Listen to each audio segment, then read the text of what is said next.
Welcome to Buzz Talk Live. We have a I like great those. show for you tonight as Joe DeLissio from the famous River Cafe in New York joins us. Joe, a wine director for the restaurant since 1977, holds the longest run at that position in New York.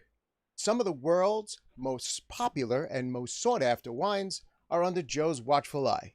The River Cafe wine list has won many prestigious awards, including the Diamond Awards.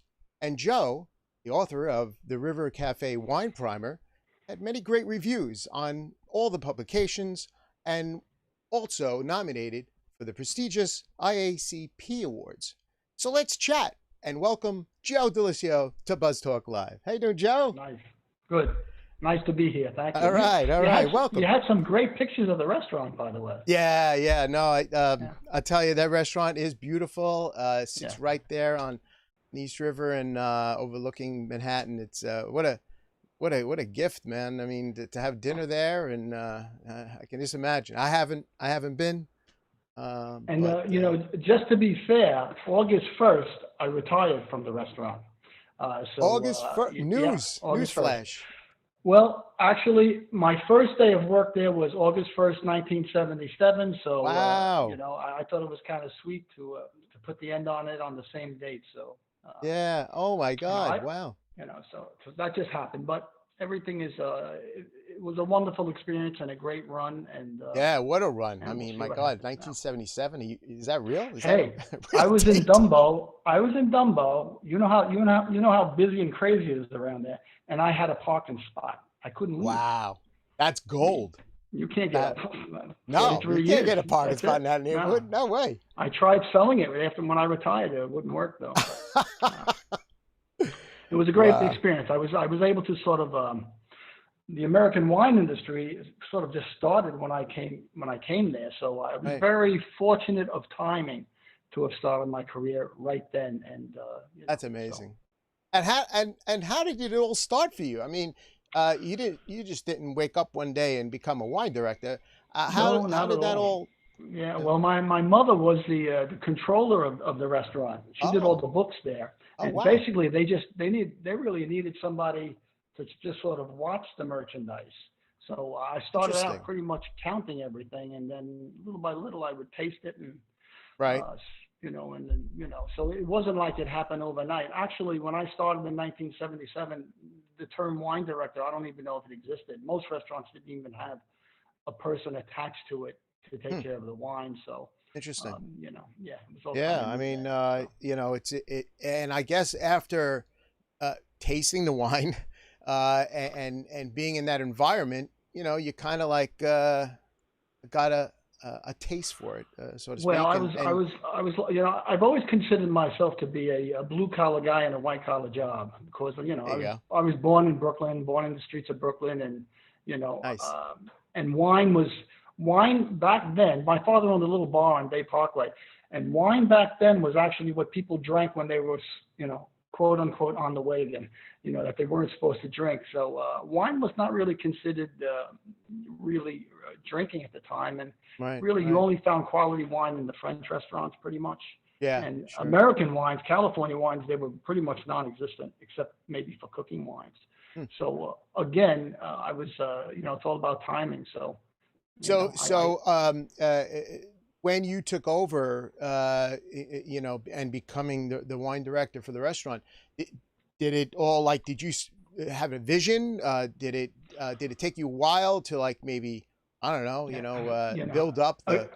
Again, I'd like to say that I had some vision to know that California wines were going to be very popular. We're going to become world renowned. I'd like to think that I had that vision, but actually I didn't speak French, so it was so much easier going to the California vineyards. And, right. And it's funny because I was 22, 23 years old when I started. And because no one was really supporting California wines, when I went to California, I was so fortunate. I got to meet the top winemakers, Robert Mondave himself. I knew Joe Height from Height's Wine Cellar, became a good friend. Juan Winiowski, Stag's Leap. And normally, the fact that somebody was interested in New York, especially for a restaurant like the River Cafe, of some of these wines, they kind of really took me in and took me under that wing. So again, I would say that I was lucky for just timing and convenience, but So, you're the wine director for the restaurant. It's a beautiful restaurant overlooking, Manhattan there, and some of the, on special occasions, people go there and they partake of the beauty and the ambiance of the place and the food. I bet the food is just off the charts. Well, it's a Michelin star restaurant, so oh, wow. Right off the bat, it's so easy to have that sort of location. Now, can you break that down for us, Joe? Michelin star? Yeah. Well, it's a rating. It's actually started with Michelin tires. Really? Many years ago. Yeah, but it's actually it's the highest rating that restaurants can get in the food world, and It does go up to 3 stars, and we achieved 1 star. Well, I guess the point I'm trying to make is it's very easy to be our type of restaurant, to have that kind of setting and view. I have to give the owner credit. I mean, he spent $10,000 a month on flowers for that place, so it's very scenic and very beautiful. But it's very easy to become just a tourist restaurant with that sort of setting. And over the years, we worked really hard to have it. Look, it's a natural. Tourists naturally gravitate there. That's not gonna. But we really tried to put the food on the plate and the wine in the glass, and for the most part, we did a very good job, I think. And my God, New York, Manhattan, even now Brooklyn, there's so many great restaurants, and to set yourself apart, of all those restaurants, it's got to be crazy. I mean, every year. Again, the owner had a vision, and what's really funny is in 1976, that view is an iconic view from the River Cafe, and that view has always been there. Yeah. But nothing was really done with it. And one day, everything was Manhattan. Yeah. And one day, the owner, I believe it took him 6 or 7 years to get the legal rights from the city to actually put a restaurant there.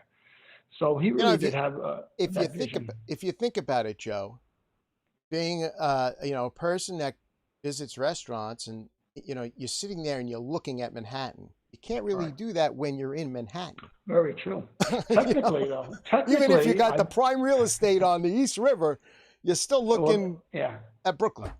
Well, that's always the case. Hey, I live in Staten Island, and I have views of Manhattan, and no one really realizes that. But technically, the River Cafe kitchen is in Brooklyn, but the water rights are actually Manhattan. So technically, the dining room's in Manhattan. So it really is considered a Manhattan restaurant if you want to really go technical.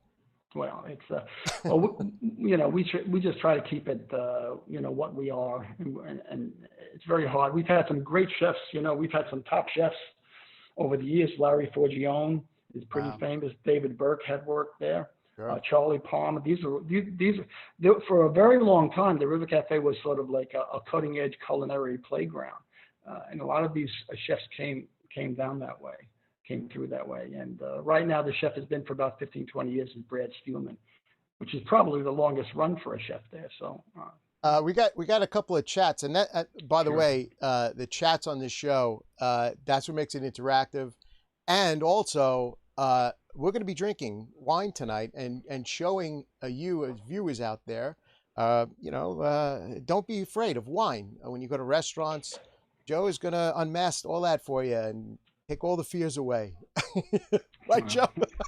It's amazing after 43 years, everybody is still really nervous about making the wrong decision with wine. But we should talk about that, because that was always my specialty, was trying to put people at ease.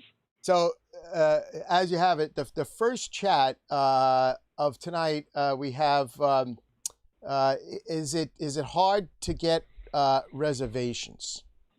At the River Cafe? Valentine's Day, New Year's Day, Mother's Day, it can be very, very difficult. It can be hard. It can be hard. Yeah, it can be. Weekends, certainly the weekends. I'm going to say something that the most beautiful times there have actually been when the weather is absolutely the most horrible. snowstorms, blizzards.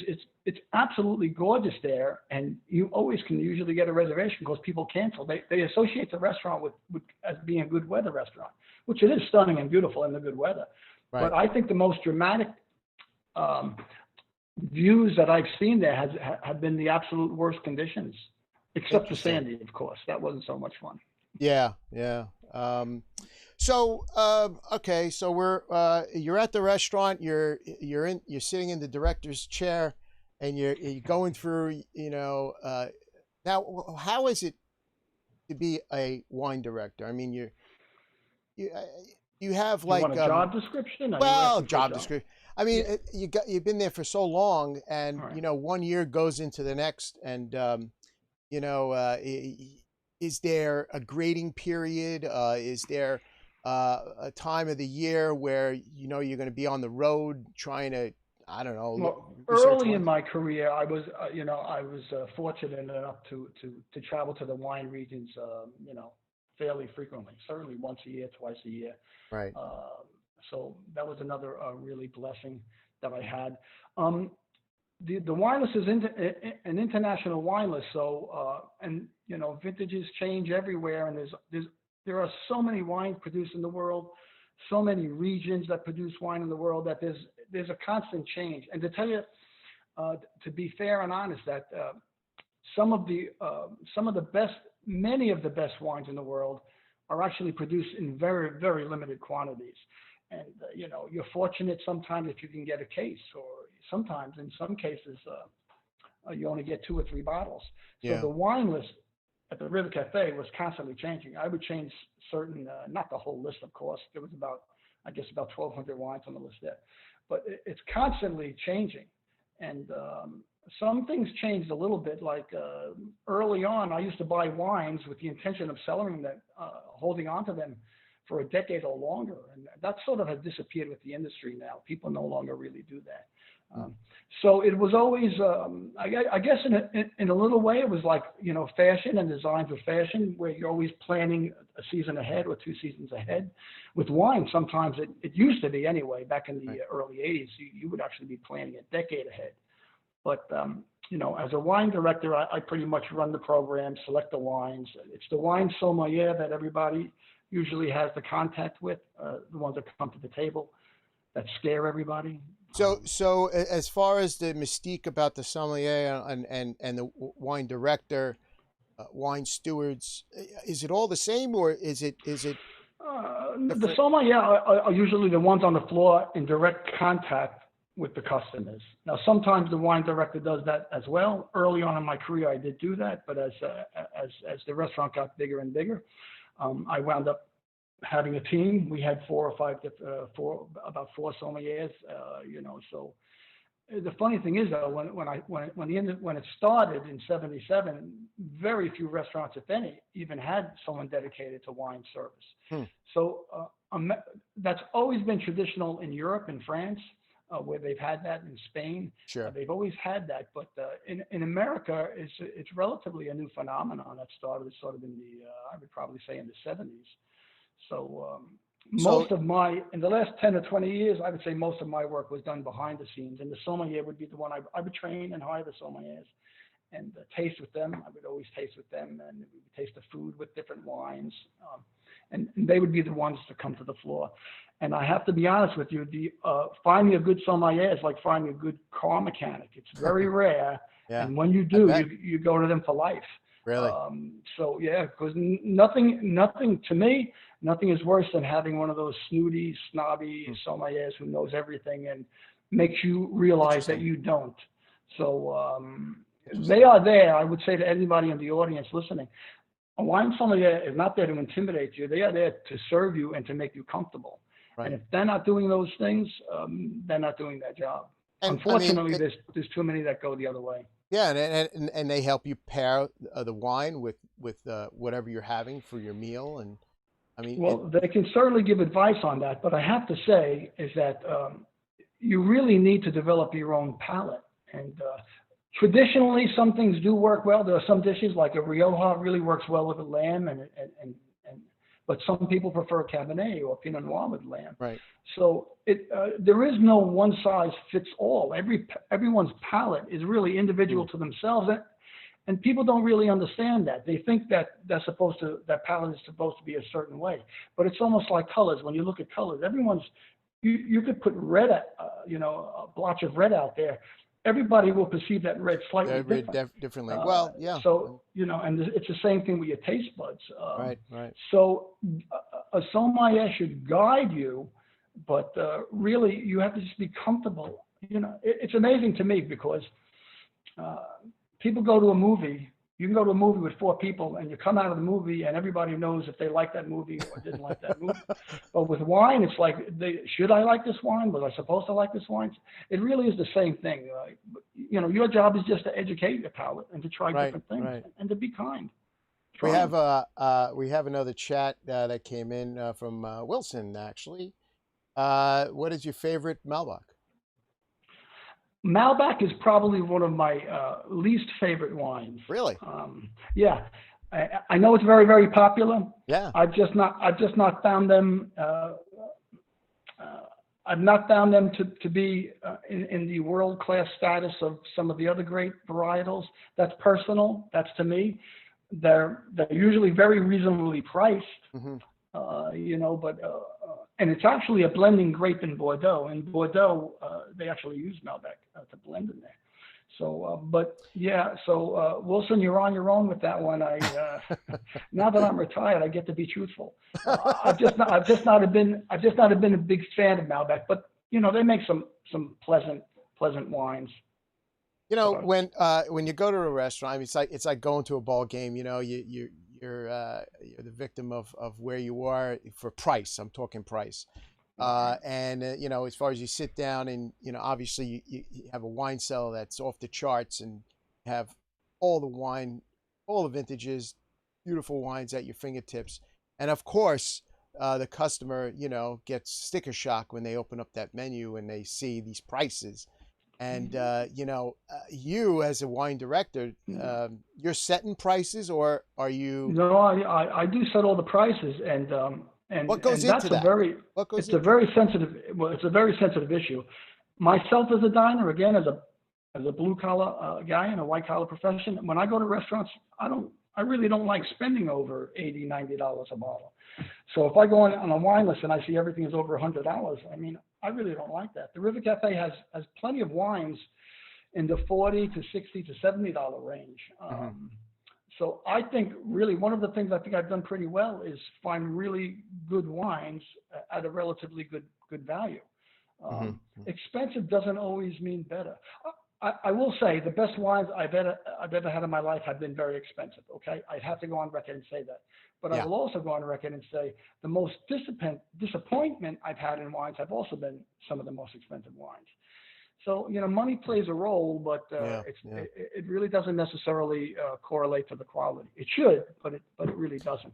Well, I mean, there's vintages out there. I mean, give me an idea of the cellar there at the restaurant as far as your protective vintages and as far as the vintages what do you mean about protecting vintages? Well, no, not protecting vintages, but the vintages that you have that are priced, Okay. Well, usually it's not. Well, the vintage plays a role in it, but there are some wines that are really produced in such limited quantities.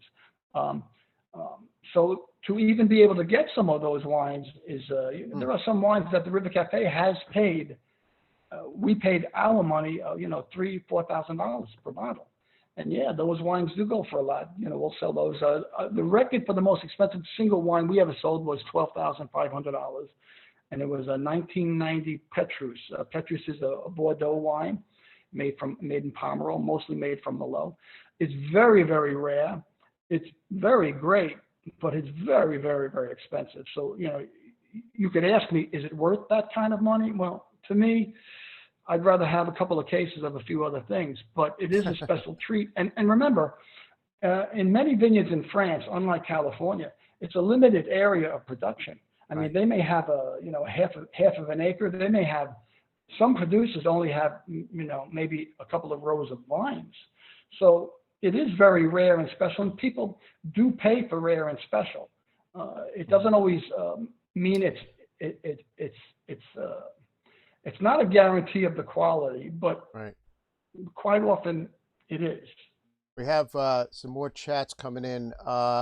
As far as the is it Petrus versus DRC? Do you have any first growths? Well, Petrus versus DRC are two different wines. First of all, DRC is Burgundy, right? It's red Burgundy, and Petrus is Bordeaux, which really comes to an interesting thing. Again, I'm going to keep on trying to bring it back to help the average consumer here. Everyone always gets confused with grape varietals and regions. And California and much of the New World, California, Australia, New Zealand, we name a lot of our wines from the grape that it comes from. Chardonnay, Merlot, Pinot Noir, Cabernet Sauvignon, whereas in most of the old world, in Europe and the old world countries, they don't name it from the grape type. They name it from the region it's from. So Burgundy, red Burgundy, which everyone knows the name red Burgundy, but 99.9% of the wines in red Burgundy are made from what grape? They're made from the Pinot Noir grape. So people don't, that little piece of information when they go into a restaurant, if they like Pinot Noir, that's going to let them understand a good part of the French wine list. Right. Whereas white Burgundy is really typically made from Chardonnay. So that's an important thing to realize. And the same goes true with Rioja. Rioja is named from the region it's from, not the grape it's from. Right. So knowing a little bit, really knowing a little bit of information will help you out quite a bit. Cabernet Sauvignon, which is probably the most famous red grape in the world, that's really the main grape that they use in Bordeaux, that and Merlot. So a lot of people don't realize that some of the best values in Cabernet and Merlot are actually from Bordeaux. So but the person Rocky, who mentioned those, Rocky tuned in here and chimed in with his chat, and as you can see on your screen, about business associates that ordered a very expensive and then they returned it and it didn't taste. Well, that happens. It does happen where people do return that, and that's an interesting topic, because I really, some of these wines really are like my children, and where the waiters love to see them get sold because they make 20% on those $2,000-$3,000. I don't like to see them sold because they're special to me, and I know that replacing them is going to be very difficult. So I have no problem with wine getting returned. Actually, I'm going to go so far to say that too often wines that should return are not returned. And I instruct my sommeliers, my wine staff, to see if you see people not drinking a wine, ask them if the wine's okay, because often people are just so intimidated to say, is there something wrong with this wine, or to send it back. So, but getting back to Mr. Rocky's question, yeah, one time I did have some high roller Wall Street guys come in, and they ordered a bottle of La Tâche. What vintage? 1995 La Tâche, which is, by the way, a previous chat person talked about Romanée-Conti. La Tâche is one of the wines made from Romanée-Conti. The wine, they opened up the wine. The wine was actually spectacular. They accepted the wine, and then 10 minutes later, they tried to. They said there was something wrong with the wine. So again, I wasn't on the floor, but I was in the restaurant, and so they had that uncomfortable conversation. Right. And, they came into me with a glass of the wine, and I went out there because, again, nothing hurts me more than when you have a pristine wine that is wonderful and someone's trying to return that. So anyway, I went out there and I spoke to them, and I was certainly tried to understand what they found wrong with the wine. And the gentleman said, well, if you look at this wine, it's getting a little brown around the edges, which is typical for an older Pinot Noir. So that didn't scare me. And he goes, you smell this wine? He goes, it really smells like dirt. And like dirt? Like dirt, like soil, like wet soil. Okay. And well, he didn't say wet soil. He just said dirt. And which I replied to him, sir, actually, that's typical for Pinot Noir. You actually want that for Pinot Noir. It's actually a welcome smell. And he was like, with his Wall Street buddies there, and he probably, and again, I was very nice how I did it. And I was cautious with how I did it. But I'm not going to let them know that the wine is. I had to let them know that I thought the wine was sound. I said, "So, sir, the wine is sound, but we will take it back," which we did. And I said, "What can we get you instead?" He says, "Well, we'll have another bottle of the same." I said, "That another what? What did you say? Another bottle of the same." He wanted another bottle. He was just saying that bottle is bad. So I said, "Sir," I said, "I will take this wine back. I'll serve you another, but at best, the wine could be only as good as the one that you're returning." Wow. And he got a little flustered, and I could see that he was, I don't, but I wouldn't. That's where I stood the line. What's the point in that to me? Yeah. And anyway, he ordered some other wine, and I made sure, and probably this is not, not in the Danny Meyer school of everybody be nice to everybody, and the customer's always right. But I am Brooklyn Italian, so sometimes, I go the other way. But it gets out, yeah.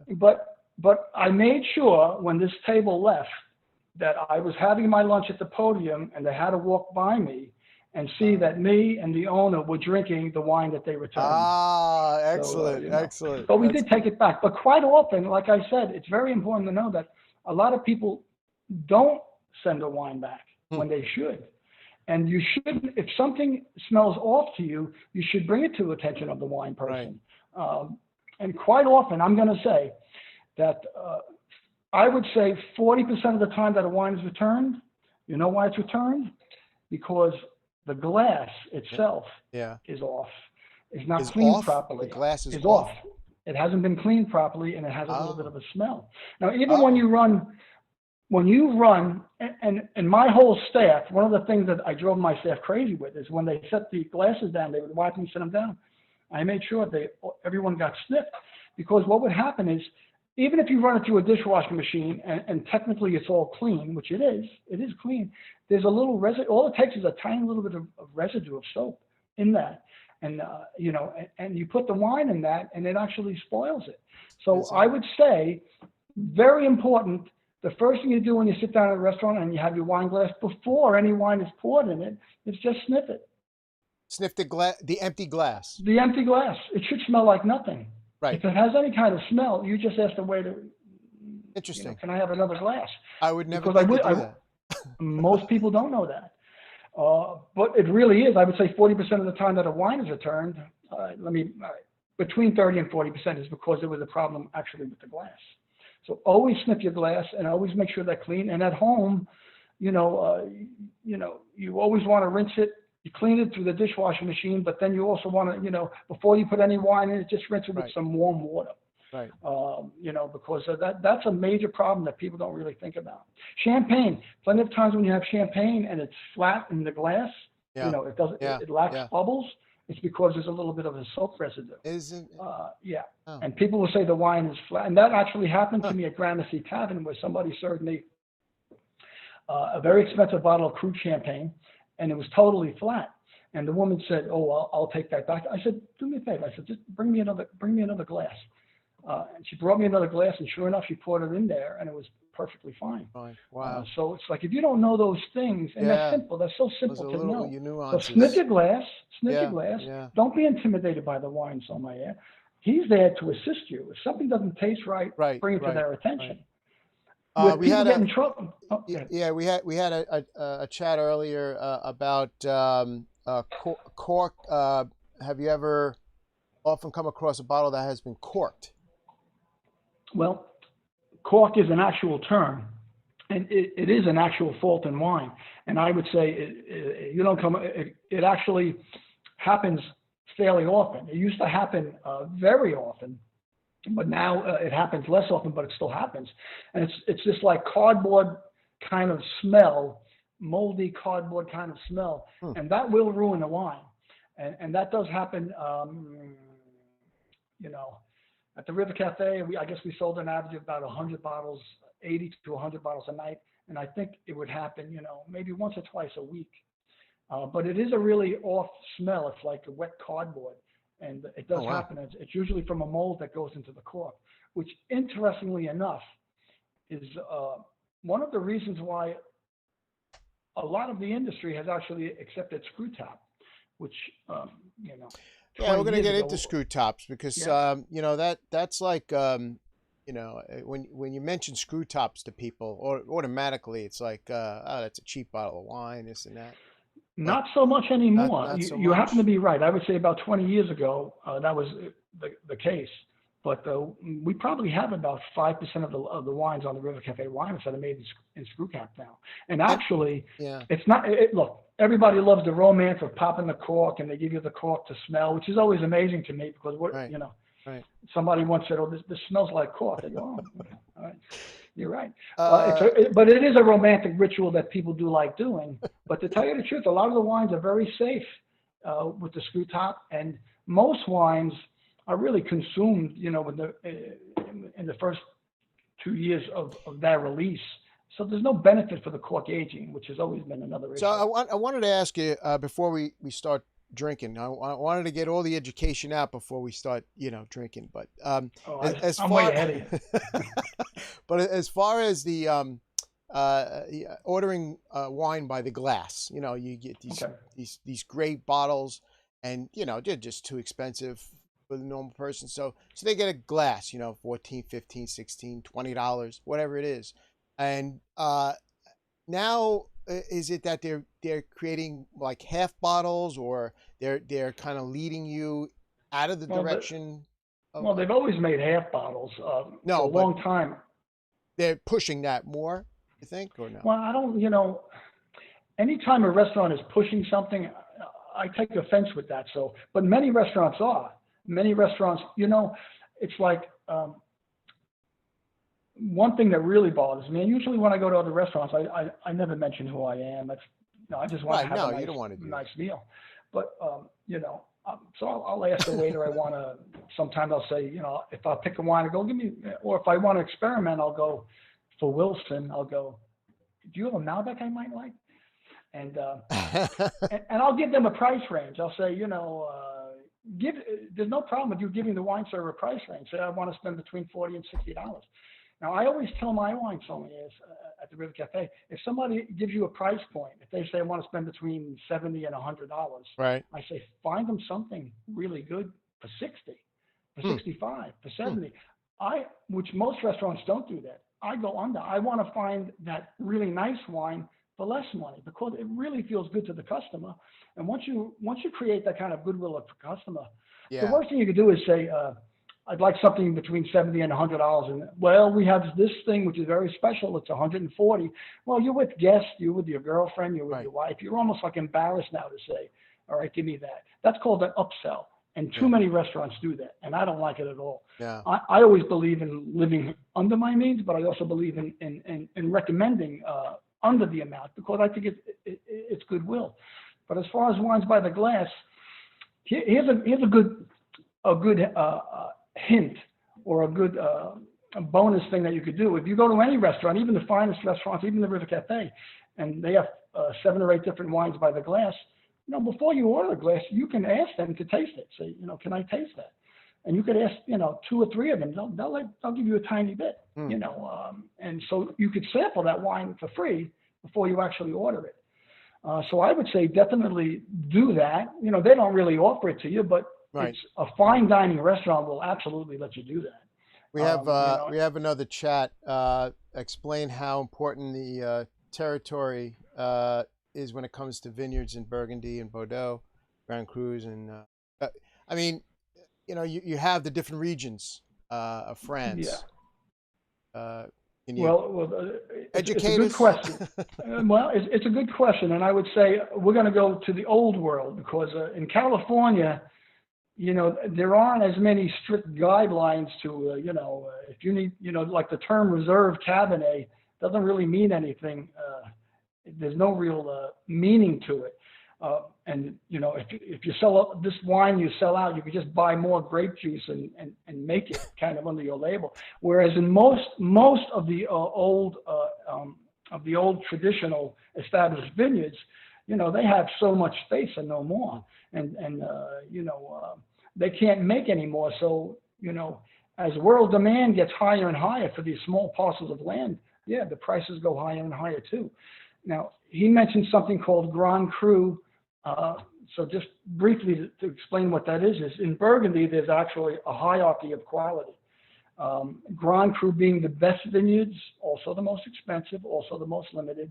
Underneath that would be Premier Cru, which is still vineyards of a higher esteem, and the basic entry level would be Appellation Contrôlée or AOC, which would basically just be a Chablis wine that doesn't say Chablis Premier Cru or anything like that. So and they do have that in Burgundy. In Bordeaux, they have growths. They have the top growths, the fifth growth, the first growth, the second growth. So it sort of goes down like that. But remember, there's a limited amount of property that they can have by law. So if Chateau Lafite makes a great wine and everybody wants it, they can't expand that vineyard. So that was actually a pretty interesting and a good question. Yeah. Whereas a lot of other New World regions, if it's popular, they find the grape somehow and make it. As far as it's almost like you're throwing cold water on the California vineyards. They're some of the best vineyards, but rule of thumb. Am I doing that? Because I built my reputation on that. It's funny, but you're right. You are absolutely right to point that out. And I must say, I cut my teeth. I made my bones, so to say, on California wines. Yeah. And there was a period. I just think in the past decade and a half, maybe 2 decades, California has gone off the rails. I think the wines have gotten way too expensive. I think the wines have gotten extremely too alcoholic. It's probably a good time for me to be leaving the business because I think, the business has changed so much now. So I think the wines, I think they made less great wine in the 50s, in the 40s, the 50s, and the 60s in California when nobody was drinking the wines. There seemed to be a different dedication to the vineyards, and the wines that they made then were balanced, wonderful, lovely, and some of them have lasted 3 or 4 decades. So I was brought up on that, and what I've seen happen with California in the 80s, 90s, the 2000s is everybody wants to make these big blockbuster wines with 14, 15% alcohol that they may be, there's something attractive about them when you first have a sip with all that fruit and this and that, but they're so powerful, but they're not elegant. The California wines have absolutely lost, the majority of California wines to me have lost the sense of elegance, which they really did have. So, I'm a little disappointed with the direction that they took. They went very much after the, wine ratings is another thing. I'm surprised we didn't get questions about wine ratings. I think wine ratings did some good things for the industry, but did probably more bad things because you had 2 or 3 critics that would give a wine a 98, like you could ever give something that's so fluid as a wine a fixed number. But it goes to the old story, Joe. It's you like what you like, and if but so many consumers want to be told what they like, and they're influenced by the critics. I'll go back to movies again. There are so many movies that I've seen that the critics loved, and I didn't. They amp it up. Yeah, sure. So we're so comfortable to say that with movies or with art or with clothing or with fashion, but with wine, it's like, the wine expert. I would say 90% of these wine experts. So I might be in that group. They probably a little bit too full of themselves. My job to me has always been to sort of guide you to develop your palate. Your palate is your palate. I want to drink, Joe. Come on, you have to catch up to me. And just so you know, I know. I see George, you've been drinking. Come on. In the business, we call it tasting. Tasting. So, I want to taste, Joe. I want to taste. All right. What do you have there? I have a Vidillo, a nice Rioja bottle. I uncorked it. It's been breathing now for pretty close to 40 minutes. I would say. Just so you know, George, a wine's not breathing just by taking the cork off. You got to put it in the glass. You got to put it in because a wine breathing is being in contact with air. Right. So if you just take the pop off, there's not that much contact with air. But once you put it in the glass, a little bit, what you're having is a Rioja, right? Yeah. Okay. Again, a Rioja is made from again, you don't know the grape it's made from because it's named from the region it's from. Right. But just for your viewers, Rioja is usually made of a blend of 2 or 3 different grapes. I think that one has a predominance of Tempranillo. Mm-hmm. And it's, yeah, I think to you're me, right. Rioja is one of the it's one of the best values in red wine in all of the world. And Crianza, I believe the one you're having is a Crianza. Does it say Crianza? Yes. Okay. There are 3 different levels of Rioja. Crianza being the basic level, the simple, least expensive quaffing level. I believe to be a Crianza, it has to have 1 year in oak. That's all, and then it could be sold. The next level would be Rioja Reserva, which has it's got to have a minimum of 1 year in oak, 2 years in bottle before it could be sold. And then the highest level is the Gran Reserva, which must have a minimum of 2 years in oak and 3 years in bottle. And again, when I say minimum, there are some wineries that it says that you need, legally, it's a minimum of 2 years, but some of them would age it for 4 or 5 or 6 years. And I think Rioja is one of my go-to wines at every level. Yeah, I mean, this is delicious. But the grape is Tempranillo, predominantly Tempranillo. And it's a blend. Most Riojas are a blend of, there's 3 different regions within Rioja. So Rioja is also a blended wine, which everyone always thinks is a blended wines of actually being of lesser quality. And that's not really true at all. Sometimes it's like if you have colors on your painting palette, when you've got different areas, you get to sort of be a little more scientific with it. Champagne is one of the most famous blended wines in all of the world. There could be 30 or 40 different blends in a non-vintage champagne. So blending, that's another thing too. 100% pure is not necessarily better.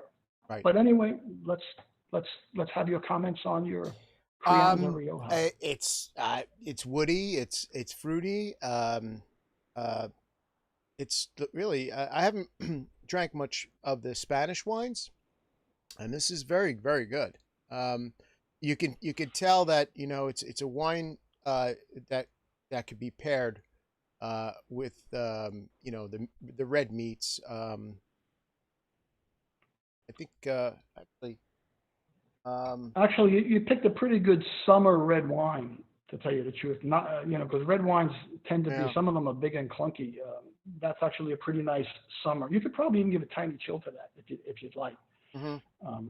But it's always weird describing wines, on a video. But I will say, you just keep talking. I'm going to drink. They're really, everyone makes like the whole tasting thing is so complicated, which it gets complicated the more you get involved in it. But there's really only like 4 taste sensations. There's sweet, sour, bitter, and salty. That's really all your palate tastes. Well, it is. Now, it is a nice dry. Has nice dryness to the wine. Okay. That makes sense. And the dryness is just a lack of sweetness, But again, your taste buds really only have those 4 sensations: sweet, sour, bitter, and salty. Now let me ask you. You wrote a book. 20 years ago. 20 years, but still, you authored a book, and it's the River Cafe Wine Primer. And how, in your years of being there at the restaurant, when did this idea come, and how did it,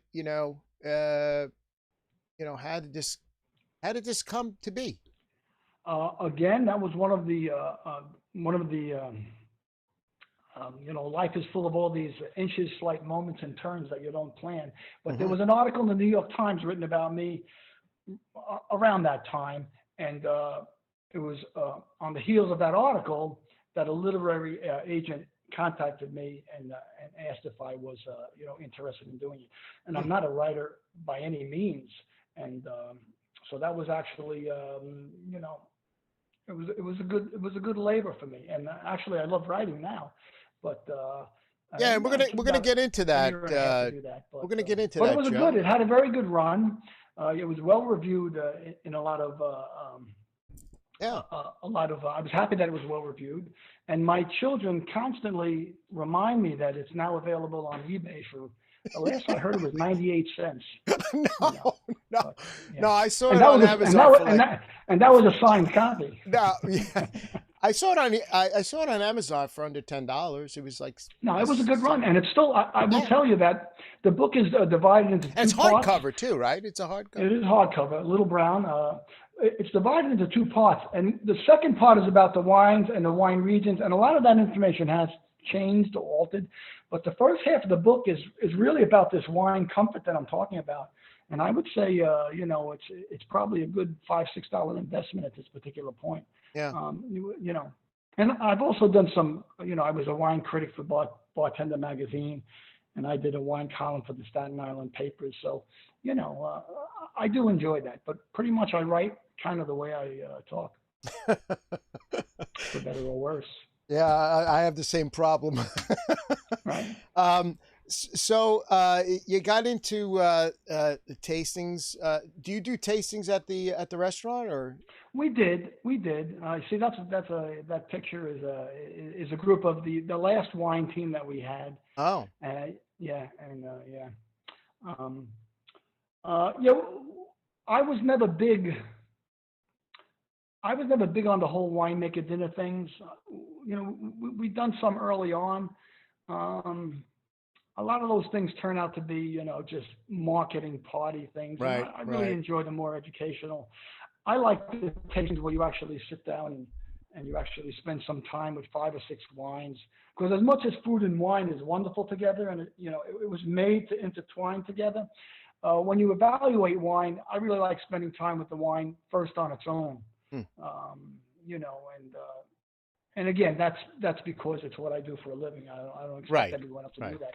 But if you do that, you actually do learn a lot about a wine because, a good wine is like a good conversation with somebody. Sure. And as you spend time with it, the wine opens up and you get different more flavors out of it. And sometimes they're bad flavors, and sometimes, but hopefully you look for the times when they're really good. And you have to be patient with wine, and that's part of the problem with today's drinkers is no one has patience anymore. They don't sell the wines, and they don't put wines in a wine cellar anymore. They buy it to drink for instant gratification, and wines are being produced for that. Maybe that's part of my current displeasure with California. A lot of those wines are actually being produced to be right now, where traditionally wines were always made to be put away. Well, the finer wines were made to be put away and aged. We did have a chat, and it's well. Do you know David Hamburger from Acker Merrill? I think Acker Merrill is a wine shop, but they also work with auction houses. I might have met him once or twice because the name does sound very familiar, but I can't say that he's somebody that I've had constant contact with. But Acker Merrill is a good wine shop, and they run one of the top auction houses in the country too. And what's your go-to wine at home? What time of the year? Well, right now in the summer. Whites. I'm really mostly whites. Chablis. Mostly whites. I love Chablis. Yeah. Again, Chablis is from Burgundy. Let me see how good you've been paying attention now. Chablis is a white wine from Burgundy. Mm-hmm. So what grape is it made from? There you were listening. Oh, what grape is a Chablis? A Chardonnay grape. Do you remember I said earlier that? Come on, the wine is talking to me. Do you remember I said 99% of all the Burgundy white wines are made from Chardonnay? So knowing that little bit of information just helps you make your decision. But the wonderful thing about Chablis is it doesn't have a lot of wood. Like a lot of the California Chardonnays have a lot of overpowering of wood. Right. And again, wood is like too much perfume on somebody or too much cologne on somebody, where it's, initially it might get your attention, but after a while you're tired of it. Chablis is very, very dry, very high in acidity. And what is acidity? Acidity is that crisp, like when you bite into an apple. Right. It's that, and that's what keeps it alive. And that really works well in this kind of humid weather. It also goes great with things like oysters and things like that. And what about like wine storage? Is there like obviously you got to keep it away from heat and all that, but I mean is it like 50, 60? It's 70? A very wine is a little bit okay. The perfect temperature is really between 52 and 55 degrees.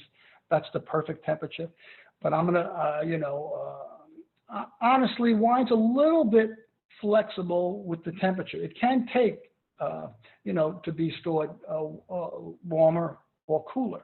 What is bad for wine is when it's stored in a place that there's a lot of variation of temperature, where it gets, where it's, maybe it's 60 degrees and then it goes up to 80 degrees, and it does that every day because, when you leave your apartment, you shut the air conditioner off, which right. is why it's very interesting. I was over a young couple's house in Sackett Street, Brooklyn, which is a great neighborhood, by the way. And I happened to be in there, and it was hot, and it's summertime, and they had a cute little wine rack with some very nice red wines in there, and it was stored right on top of the stove, all the way on top of the kitchen cabinets. And they had the greatest sun that came in, which was great for plants. But it was the worst place in the world. Yeah. Now, I didn't say anything to them initially because I don't want to be that guy. Right. But 2 or 3 times, then at one point I did say something. I said, you might want to just put that somewhere cooler. And, and 2 or 3 times I went there and they still didn't move it. But the last time I was there, it was moved because it's just too hot. The heat, first of all, heat rises. Right. And it's in direct sunlight. And it's like, so I would say, if you don't have the wine units like I have back here, the best place to keep it, if you have a house, is somewhere down in the basement, anywhere in the basement, just away from the furnace, away from the oil heat, away from any strong smells, because it will absorb some of those smells in there. So keep it away from anything like that. And is that right? Even the cork will absorb that? Yeah, it's kind of funny, but if there's think about cork. Cork is really a slightly porous material. Yeah, that's true. It's not true. really silent. And part of the reason why cork is used for aging is because it does let a little tiny bit of oxygen in there, and it actually helps the aging process of the wine. So if it's around like paint thinner and things like that, and you're constantly working with stains, that could actually not be a good thing. But open bottles of wine is interesting because a lot of people, they'll open up a bottle of wine and they won't finish it. Certainly not you or I. We always finish the bottle, right? And I would say the best thing to do, even for red wines, if you drink half a bottle, is keep it in the bottle and put it in the refrigerator. Yeah, so I was just gonna ask you about after you have a bottle, and obviously unless you got a problem, you're gonna drink the whole bottle. But after you have your 2 glasses or whatever, you put the cork back. I mean, what's the proper way? Even red wines. People always put the white wines in the refrigerator, but even the red wines, put them in the refrigerator, and that's going to extend the age of the wine for a couple of days. In the refrigerator. In the refrigerator, and then when you're going to drink it again, you take it out and let it get to be room temperature. Right. Because the enemy of wine is actually the air, and once you have a half a bottle of wine, it actually becomes the enemy because it oxidizes the wine. Should you put the cork in the wine and then wrap something around the cork, or just the cork? No, you don't have to wrap it around the cork. Just put the cork back in the wine. And if you really want to be, take the time out to be a little anal about it, buy some half bottles of wine, and when you have the empty half bottles of wine, you pour in those, put the cork on, and put it in the refrigerator. Really? Red or white, and then when you're going to have it again, you take it out because you're going to extend the life, especially in this heat. Most people don't leave their air conditioners on. So, well, you're saying to get the half bottle of wine, but of the same brand, you're saying? Of any brand, a half bottle of any kind of wine, and once you drink that wine and you finish it, you have an empty half bottle. But aren't you going to mix the flavors, or? Well, you rinse out the bottle. Okay. You rinse out the bottle with hot water. Rinsing. Then you have an empty bottle. An empty half bottle, and when you have that full bottle that's half full, you could pour it in there. And the whole idea is to unexpose it. The enemies of wine are heat and air. Right. So those, for most wines, fortified wines is a little bit different. For most wines, it reminds me of a story. My dad used to work at this woman's house. He was handy, and he did some work at Dr. Piana's. That was her name. But and she was a very eccentric woman, and she had cases of wine down in her cellar. And she was saying to my father, look, go downstairs. I have some cases of Chianti. You're welcome to it. Bring it home for your family. Yada yada.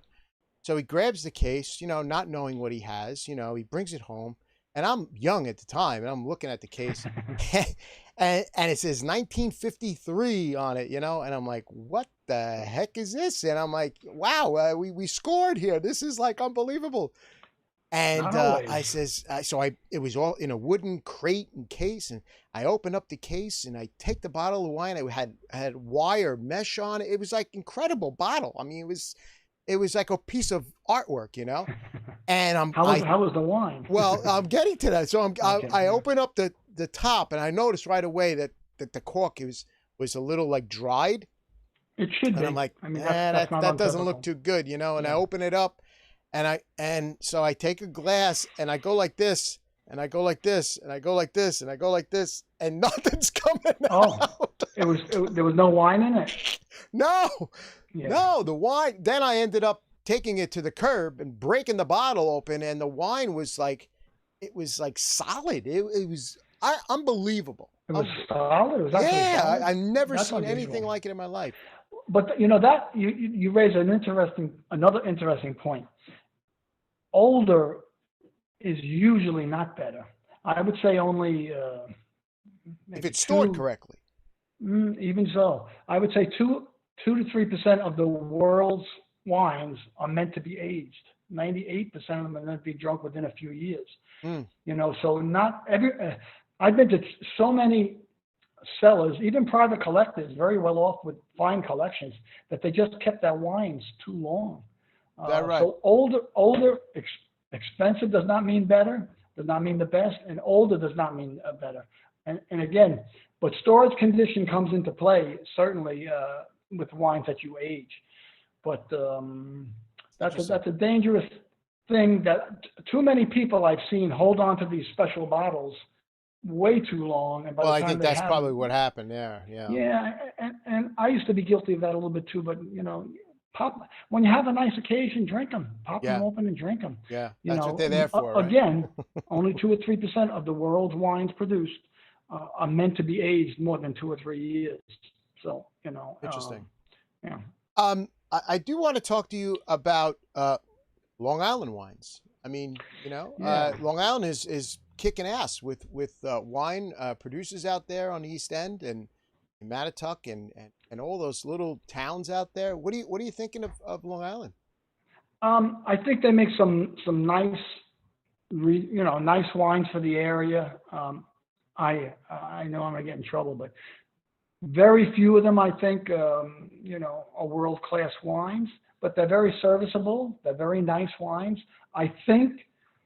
Look, the climate in Long Island is very, very volatile. So sometimes they have trouble ripening grapes, as they do in many other wine regions around the world. But Joe, they also have a. No, be honest. If you ever see the Pepsi challenge, you put the blindfold on and you have 2 glasses. Yeah, that's the best way to learn, and I've been fooled quite often with that over my career. Right. So if somebody put a Long Island wine and a French Bordeaux in front, of the same ilk, could you tell the difference? You'd have to ponder over it. I think most cases would be able to sort of figure it out. I'd be able to tell the better. Well, it depends which wines you're comparing, but again, I'll go to my statement. I think they're capable of making some very fine wines, but I think it's limited. And there are, many different reasons for that. The chat's is saying yes. Yes, what? You could figure it out. It's not that. Well, good. They're agreeing or disagreeing. No, they're saying that you could figure out the difference. Look, I know a lot of Long Island winemakers, so I don't want. They're nice wines, but I will tell you what I do think is a major problem with Long Island wines, that they are very overpriced. And maybe that's part of the problem that I have with them. They're priced in the same level as some fine wines from the established traditional wine regions.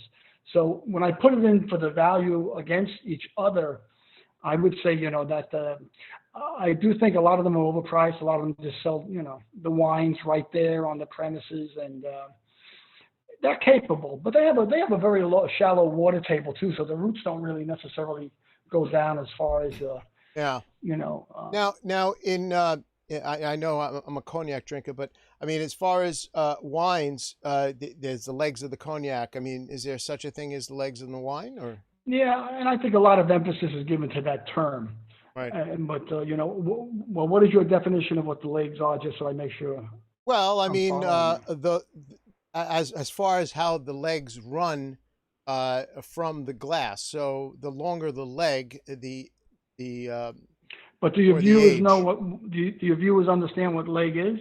No, That's what I I'm think trying you to. should describe what a leg is. I mean, I'm sure their brains are somewhere else when you're saying nice legs. What the hell is he talking about legs? Joe, talk No about more legs. wine for you. No more wine.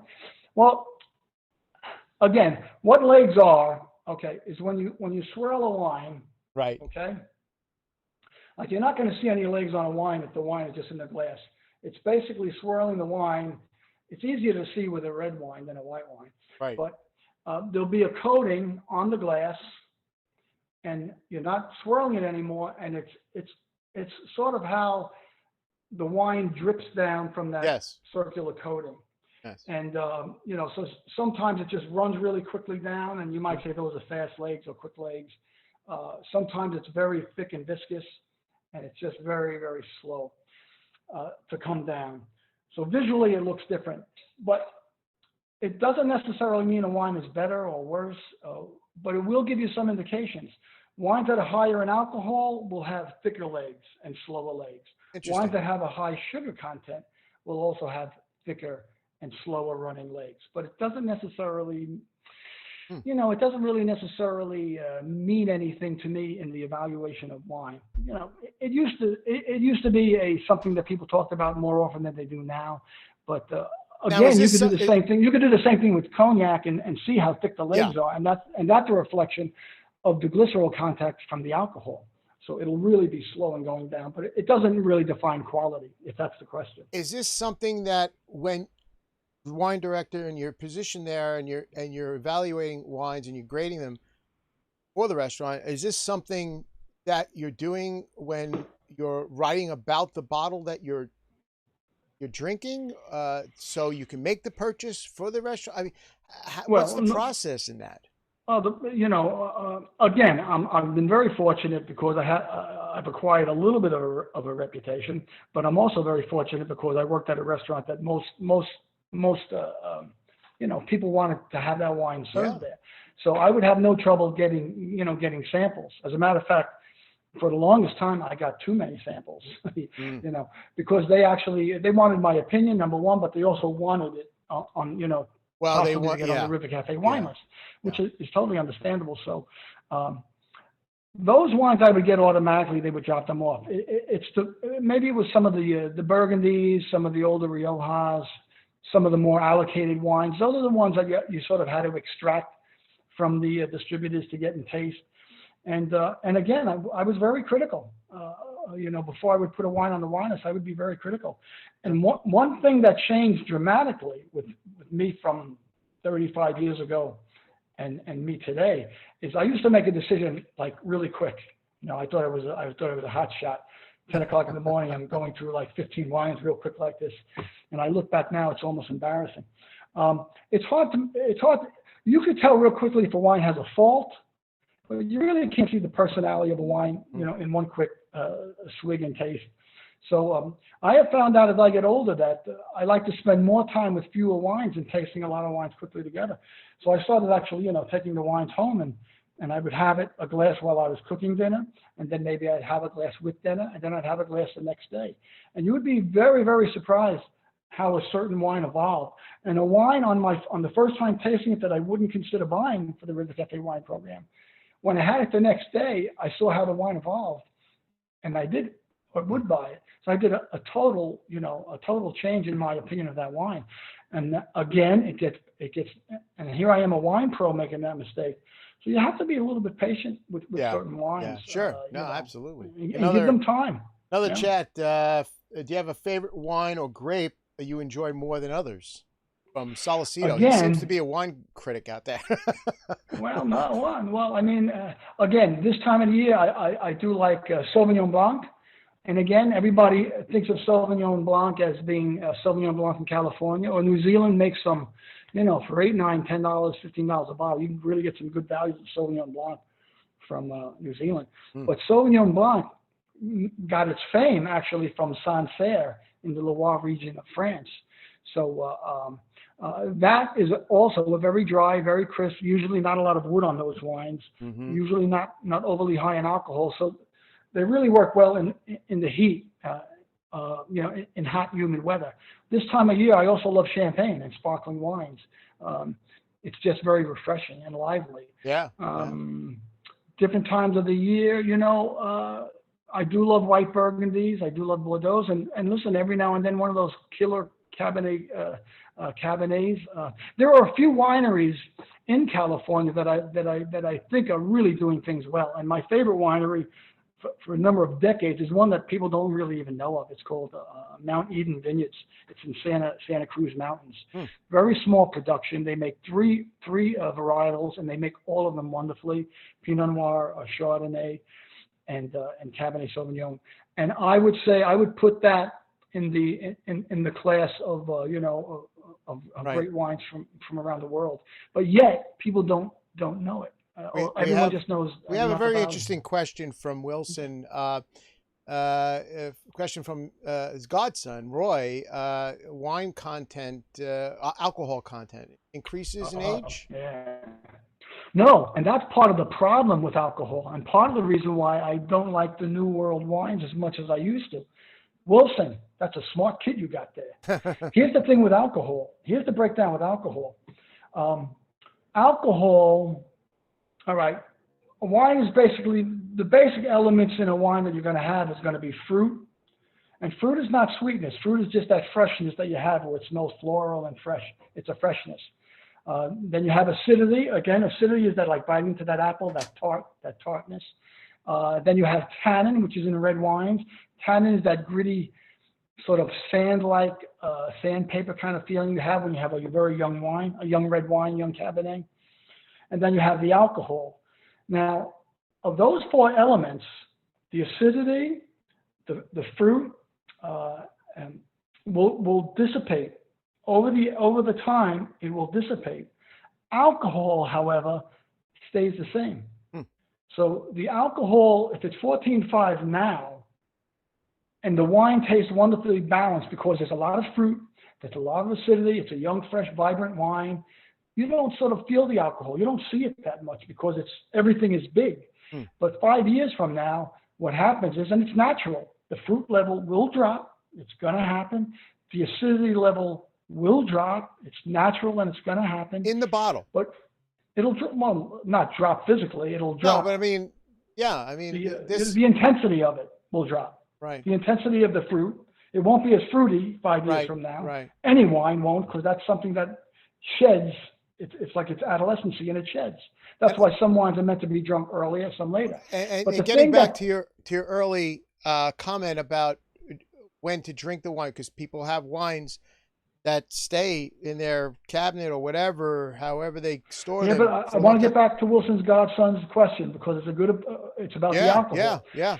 The alcohol, unlike the acidity, unlike the fruit level, will not drop. It stays the same. So if it's 14%, 15% now, and you don't notice it that much because the fruit level is high and the acid level is high, well, all of a sudden when those other elements drop, the alcohol is still there.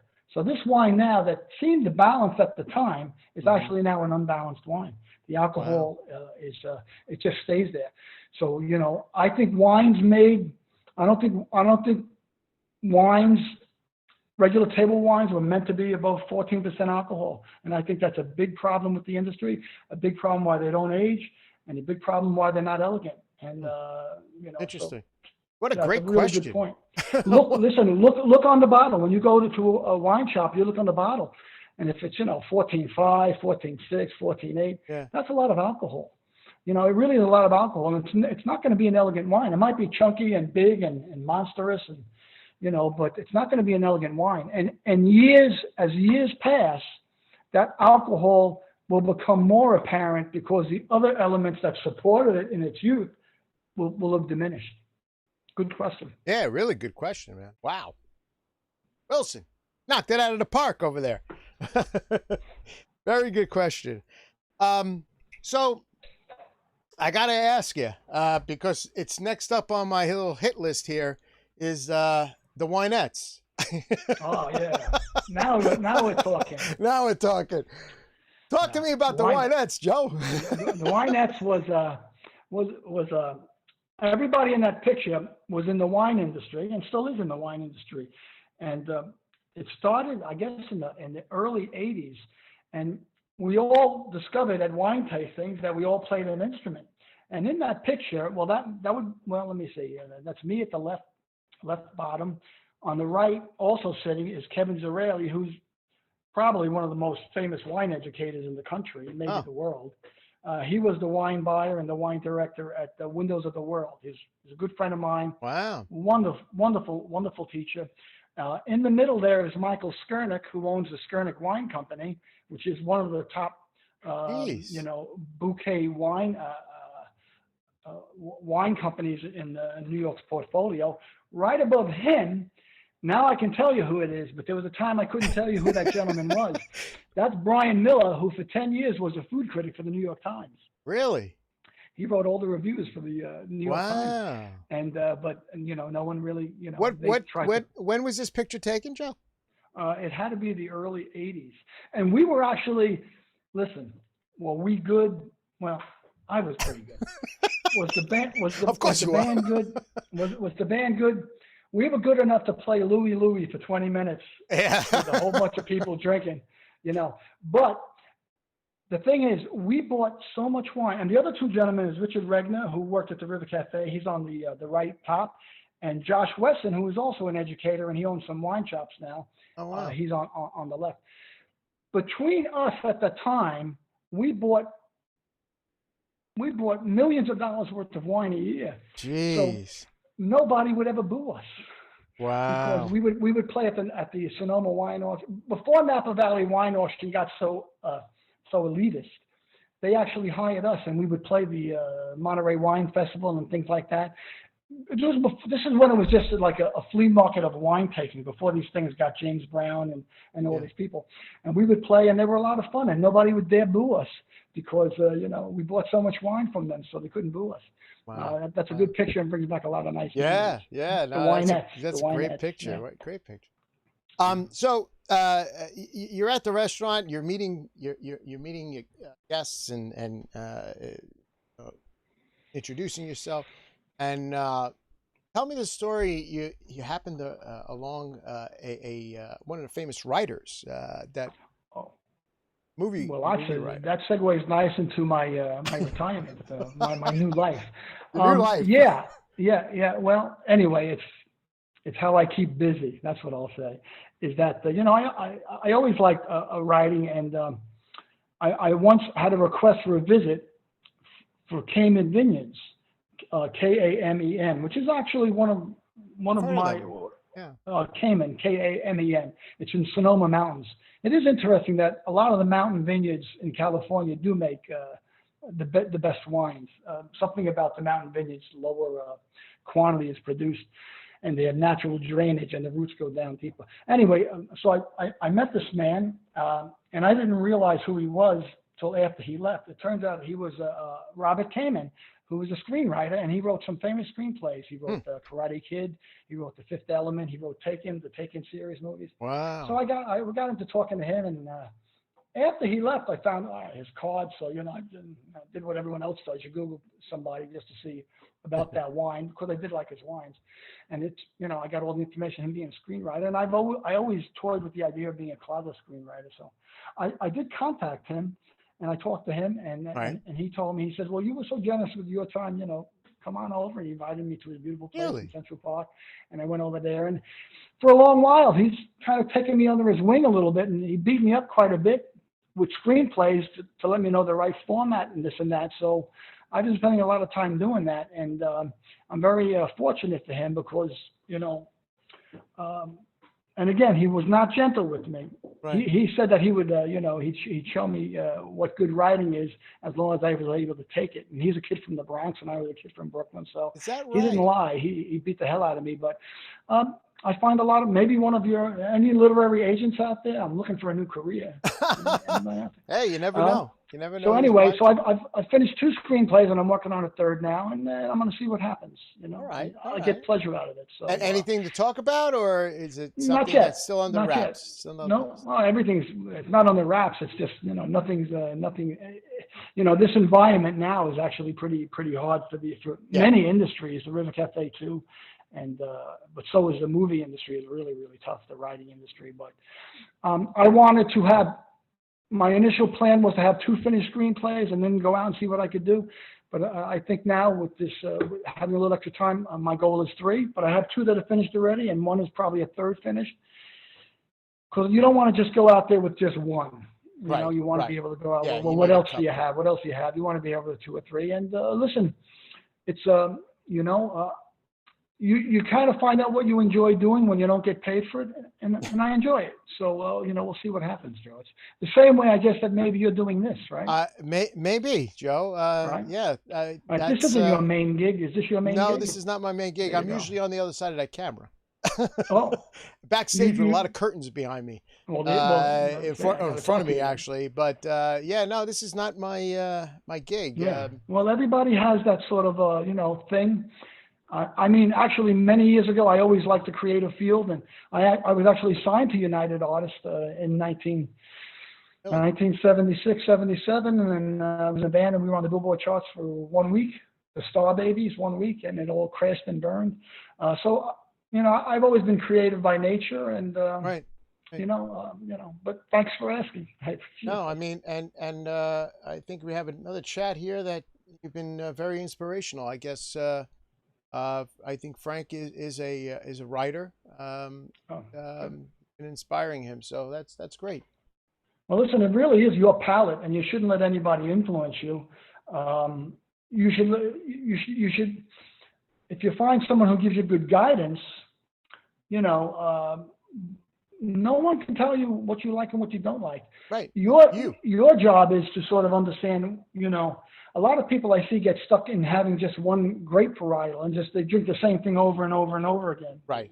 Well, that happened with Merlot. It happened with Pinot Noir. Now it's happening. I find that with myself too. The Pinot. Everyone does, but here's the problem: when you step out of that arena of just having that one really narrow lane of wine, anytime you taste something different, you kind of automatically think that it's not good. So you sort of have to widen your taste palette. Not me, Joe. Again, you're drinking, not tasting.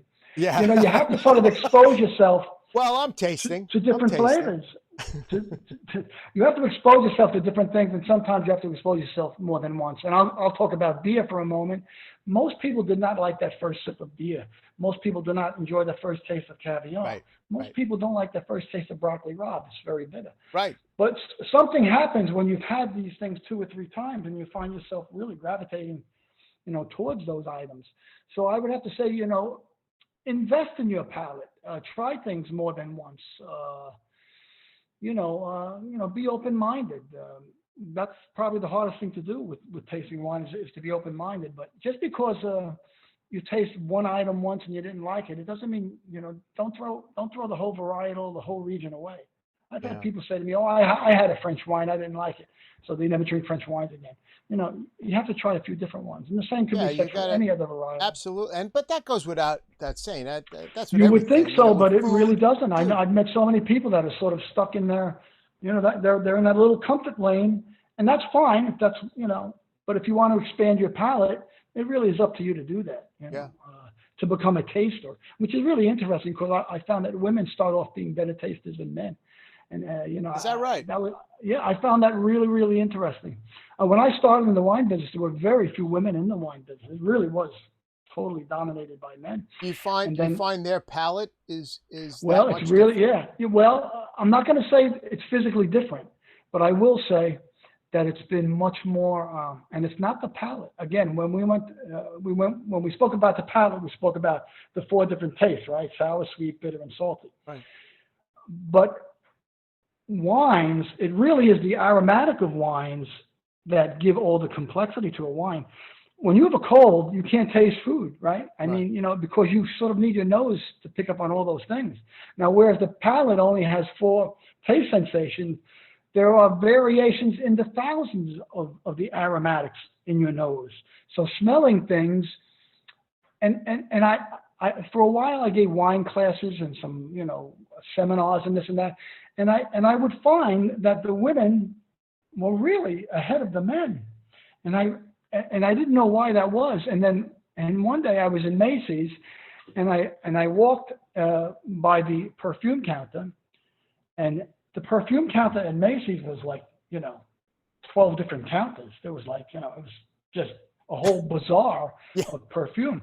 And then the men's was like, half a curtain, half of it was display, one table. Yeah. And that's when it dawned on me that, again, the way I judge a wine, I would say, I'd say 70% of it is on the aromatics, is on the smell. So I really spent a lot of time smelling things. And women, right off the bat, are brought up spending so much more time smelling things. And that perfume counter brought that into view for me. I mean, women are always smelling soaps. They're always smelling. Men aren't doing that. Most men aren't doing that. So women aren't naturally better, but they have that palate. They've attuned that palate to become more sensitive to aromatics. And if aromatics makes up 65 to 70% of how you taste and evaluate wines, it only makes sense. I would say it takes most men who are concentrating on aromatics, it takes them a year to catch up where most women start off with. Wow, I wouldn't. And, yeah, really? Because women, smell is so much more important to the average woman than the average man. Interesting. That's obvious. Oh, women. If you've ever been in a sports locker, that's obvious, right? No, that's awesome, man. Yeah. No, I thought it really. I didn't understand that until I walked into that perfume counter. They work at it. They don't realize it because they smell. They work on it. They work on that sense of smell. So that's amazing. That's amazing. A wine connoisseur walks into a perfume counter and makes this determination. Yeah. That's crazy. But but that's how it works. I'd like to say that there was some scientific reading behind it, but no. It's putting those facts together: sense of smell and women's use of that sense of smell versus most men. Yeah. Wow. Well, Joe, I tell you, you've been through a lot at the restaurant, in life, and with your craft and everything. And it's, I applaud you, man. For spending the time that you did, and learning the craft and growing up, in the restaurant business and just. I appreciate that, but if you really sit back and look at it, it's no different than a carpenter who spends time in the woodshed, and no different when you do behind the camera. Still, I mean, a producer, talk about paying your dues. I mean, Jesus, I really, I did it a long time, and maybe the nice thing is I don't really consider paying my dues. I didn't enjoy all the paperwork and the inventory, but I did enjoy, who does? The subject matter of wine I did.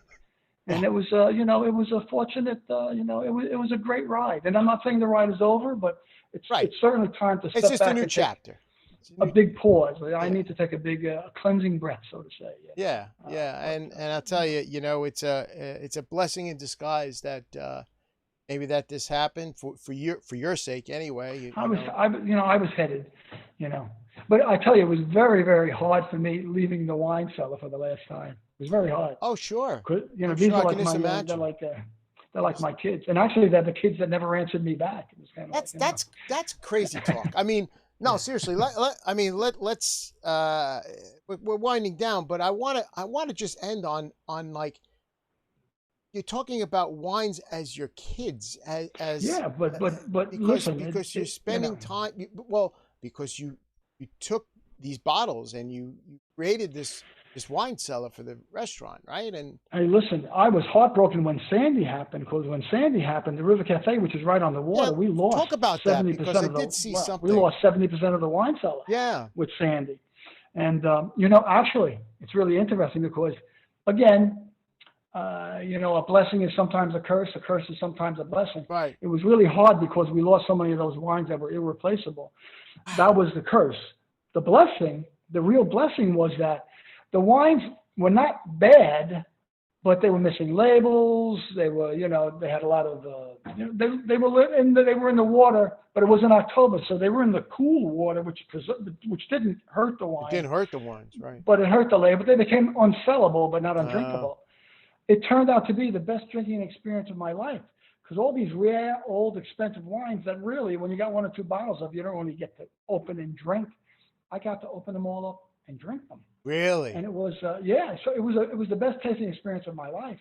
And and it was actually then very interesting that I realized a lot of these highly allocated California wines with this monstrous alcohol, that I've got 1 or 2 bottles and you really don't get to taste it. You just had it.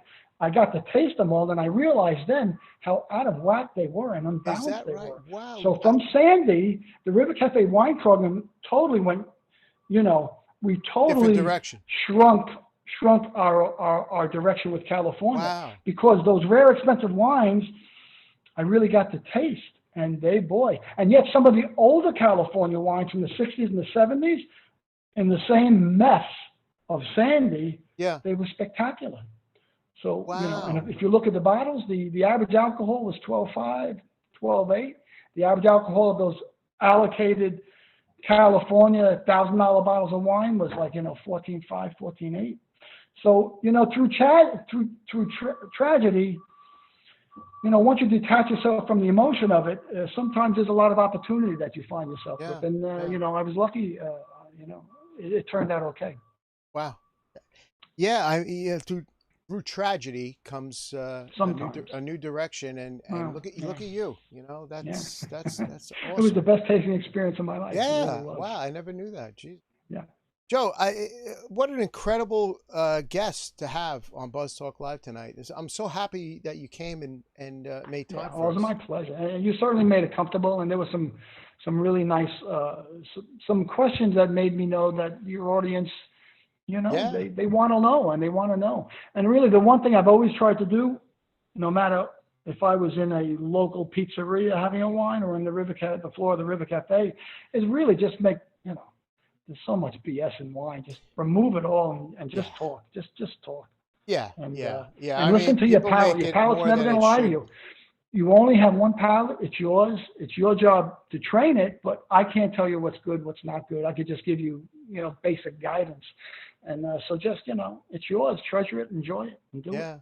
Well, what a great way to end the show. Okay. Joe, thanks again. It was my pleasure. It really was. Awesome experience. And I learned a lot, and I'm sure our viewers have. And this has been great. This has been really great.